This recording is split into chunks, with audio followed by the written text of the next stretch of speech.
সময় ছিল ওই ভোরবেলা। তখনই উঠে ভাবছিলাম যে চলো উঠে ব্লগটা শুরু করি, আজ কাজকর্মগুলো শেষ করি। তো তোমাদের সাথে শেয়ার শুরু করলাম তখন থেকেই। তো যাই হোক, সময়টা তোমরা দেখে নাও, ব্লাইন্ডনেসটার জন্য দেখা যাচ্ছে না। 4:56 বাজে সকাল, মানে ভোরবেলা। তো উঠলাম তখনই।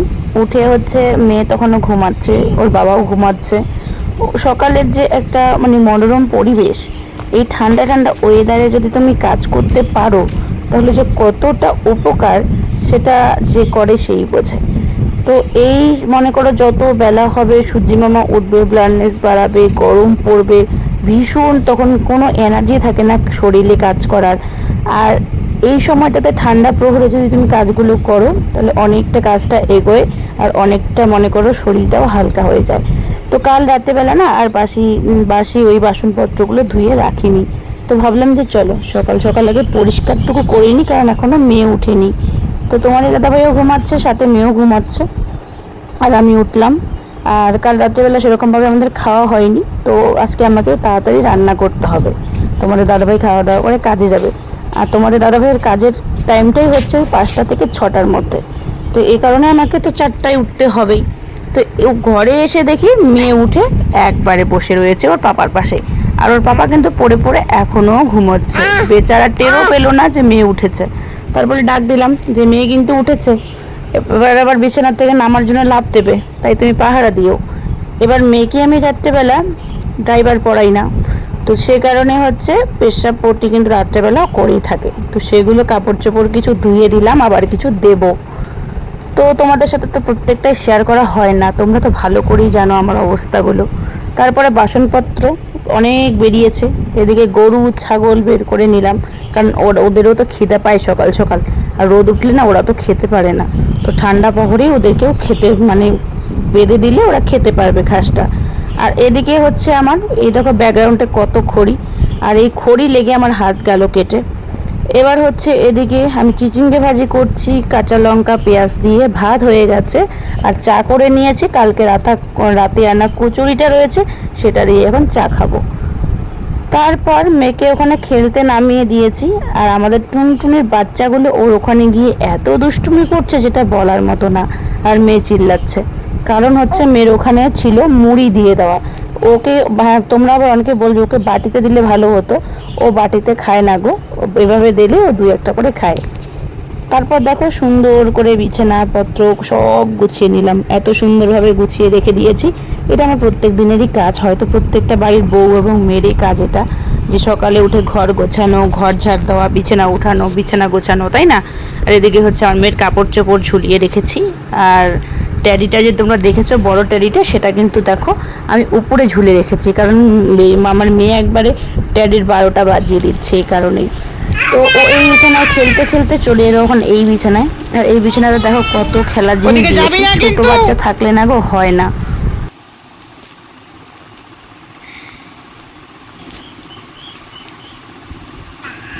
আবার যাচ্ছে রে, পা কাজে গেল না, পাপা কাজে গেল, পাপা কাজে। পাপা তোমার জন্য চকো আনতে গেছে, মা তোমার জন্য চকো আনতে গেছে পাপা।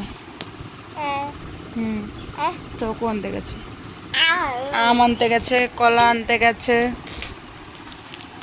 তুমি কি খাও, কলা আম? আপেল কোথায়? আপেল আপেল, এই যে আপেলটা, এই যে আপেল নাও, আপেল নাও, আপেল।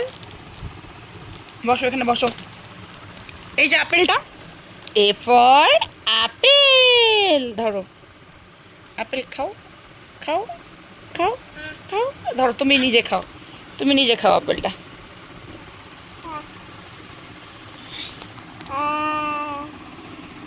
তারপর আনা হয়েছে কাল রাতেরবেলা সুপারি, আমার পান সুপারি শেষ হয়ে গেছে।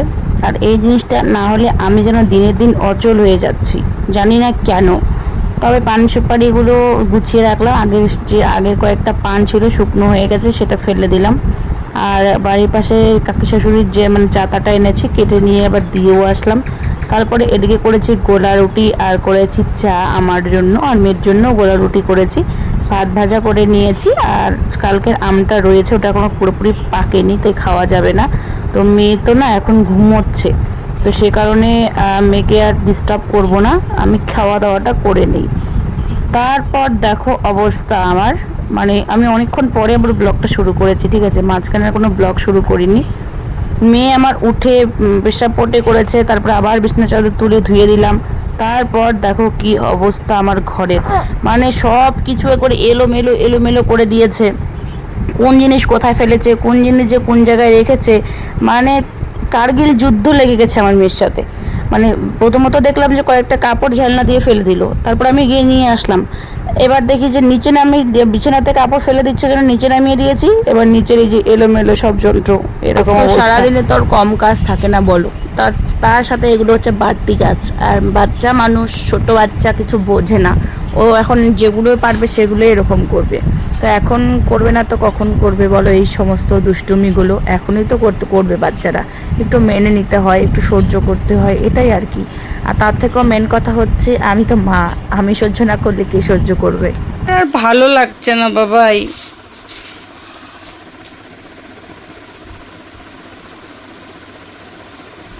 ভালো লাগছে না আমার। তোমরা যারা ভাবছো না 2 পা থেকে 4 পা, 4 পা থেকে 6 পা হবে, তো তাদেরকে বলছি এই ভিডিওটা দেখো, হ্যাঁ।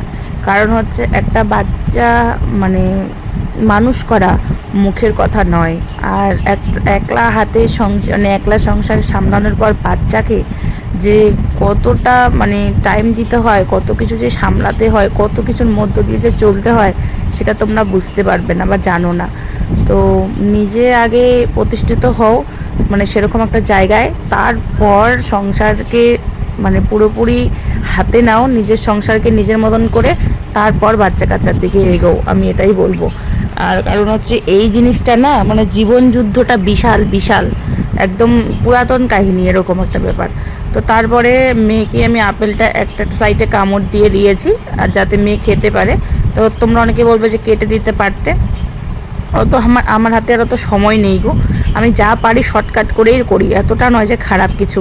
তো মেয়ে দেখো যতটুকু খাবার ওরকম করেই খাবে, আর পুরোটা তো খেতে পারবেই না, আর ও খাবেও না, কারণ আপেলটা একটু মিষ্টি মিষ্টি করছে, আর মিষ্টি জিনিস মেয়ে মুখে দিলে থু থু করে ফেলে দেয়, মানে ওরকম মিষ্টি জিনিস একদমই পছন্দ করে না। তো আর আমার হাতে যেটা রয়েছে সেটা কিন্তু আপেল নয়, এটা কিন্তু হচ্ছে একটা ডালিম। তো এটা আমি পরে ওকে জুস করে দেবো, আর আপাতত এখন আপেলটাই খাবে যতটুকু খাওয়ার। তো ওকে আমি প্যাকেটের জিনিস কম খাওয়াই, ওকে আমি ফল টলে একটু বেশি খাওয়াই, তার মধ্যে আপেলটা আমি খাওয়াই না। তো কালকে তোমাদের দাদাভাই এই আপেলটা দেখে নাকি খুব পছন্দ হয়েছে, তার জন্য মেয়ের জন্য নিয়ে এসেছে। তো ভাবছি চলো তোমাদের সঙ্গে একটু শেয়ার করে দিই। আর আমার মেয়ের তোমার ডেইলি রুটিন যদি দেখতে চাও অবশ্যই কমেন্ট করবে, আমি তোমাদের সাথে শেয়ার করব। সকালবেলা মানুষটা আমি উঠি, কয়টার দিকে উঠি তোমাদের সাথে তো প্রত্যেকদিন শেয়ারে করি। তারপরে বাড়ির তো সমস্ত কাজ রয়েছে, গরু ছাগল হাঁস মুরগি, তারপরে হচ্ছে বাড়িঘর ঝাড় দেওয়া, বাসনপত্র পরিষ্কার করা, রান্না করা, বাচ্চাকে খাওয়ানো, বাচ্চার চান করানো, বাচ্চার কাপড় কাচানো, বাচ্চার কাপড় চেঞ্জ করানো থেকে শুরু করে, তারপরে তোমাদের দাদাভাইয়ের কাপড় ধোয়া, তোমাদের দাদাভাইয়ের খাবার বানানো, সমস্ত কিছু কাজবাজ করেও কত যে মানে পরিস্থিতির মুখে পড়তে হয় যে সারাদিন আমি বাড়িতে সকালবেলা রান্না করেছি সেটাই দুপুরে কথা। হয়ে যাবে। আর মনে করো রাত্রেবেলা ভাত রান্না করব, দুপুরে আর করব না। তবে দুপুরে না একটা সবজি রান্না করতে হবে।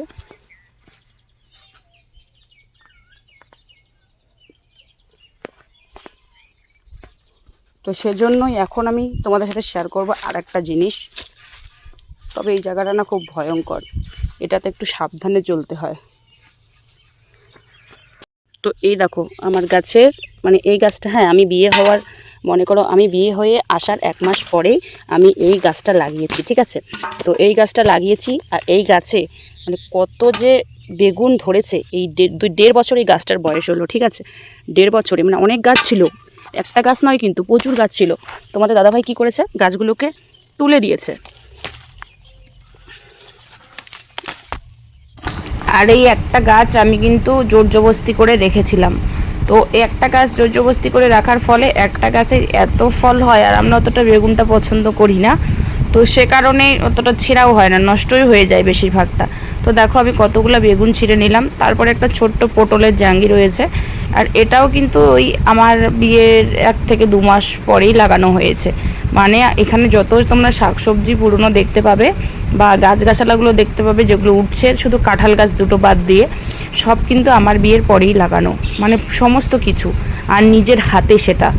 এদিকে দেখো লঙ্কা ক্ষেতটা তোমরা তো দেখেছো, জানোই।